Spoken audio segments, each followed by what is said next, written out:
हरिहराची आवरू घेता भय नाही त्याशी जमदग्नी ध्रुवास नाडिले महान महान ऋषी क्रोधाची फौजदार जाऊनी मिळाला त्याची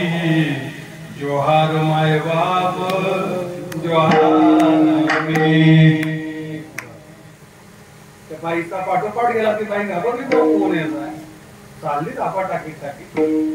गेली आणि घरामध्ये घुसला तिचा माझा बाहेर असला होता तोही घरामध्ये घुसला ती पुन्हा आली का हो न परिचयाचा माणूस आपल्या घरामध्ये घुसला तुम्ही पाहत नाही काय सांगितलं माणसाने माणसो ऐका माळकऱ्यांकरता बोल काय सांगितलं त्या माणसाने अगं आपल्याकडे साधू महात्मे आले कोण आले साधू महात्मे आले आणि त्यांना तू बाहेरचा माणूस म्हणते चल चल चल गेले घरात बाईने हात तयार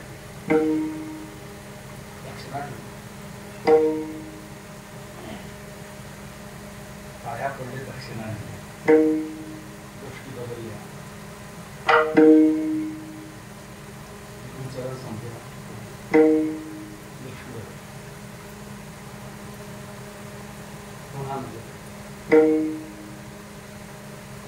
महाराज काय काम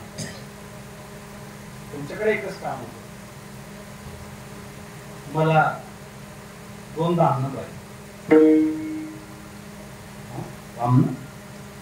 ते दामन मागता 2 त्यांना दामन कशा करता पाहिजे त्यांची पर्ण कुठे असेल कुठं कागद बिगत फाटला असेल काही शिवायचं असेल देऊन टाकणार साधू अपमान म्हणजे देवाचा अपमान देऊन काढले आणि दिलेत काय केलं दादा या डोळ्यांनी मला पुन्हा 12 वर्षानंतर पुन्हा इथं आणलं त्याग केला त्याग केल्यानंतर सुद्धा डोळ्यांनी पुन्हा त्या जागेवर आणलं म्हणून आता डोळे ठेवायचे नाही उचलले दोघं काम आता डोळ्यात काढून ठेवून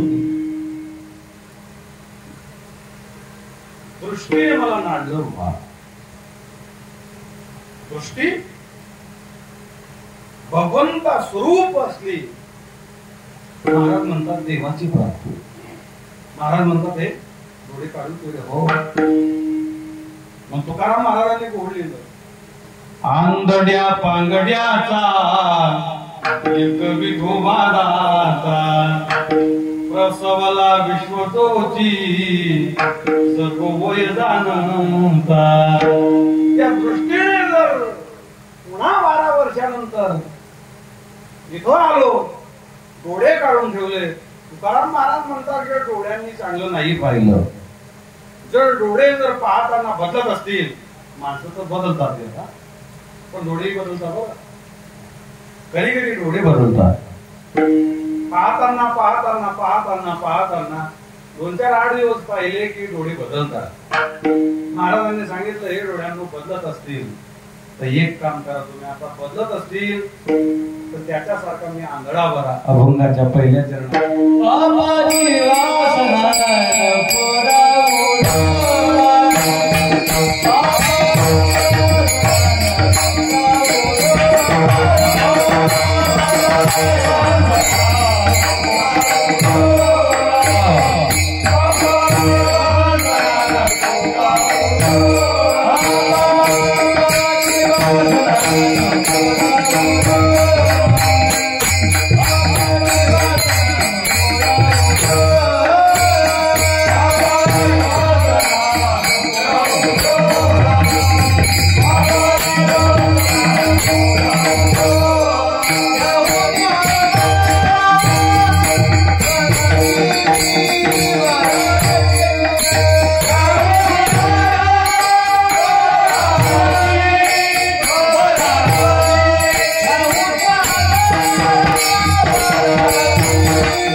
महाराजांचा डोळ्यांना उपदेश हो. हे देवा आंधळा बरा मी. महाराज म्हणतात हो आंधळा बरा. पुन्हा वाणीला उपदेश. वाणीला सांगितलं एक काम कर तुही असो कर. कबीरांचा गुण तेरी वाणी का सुर सुधारले बस हो गया भजन. बस हो गया भजन. बस हो गया भजन.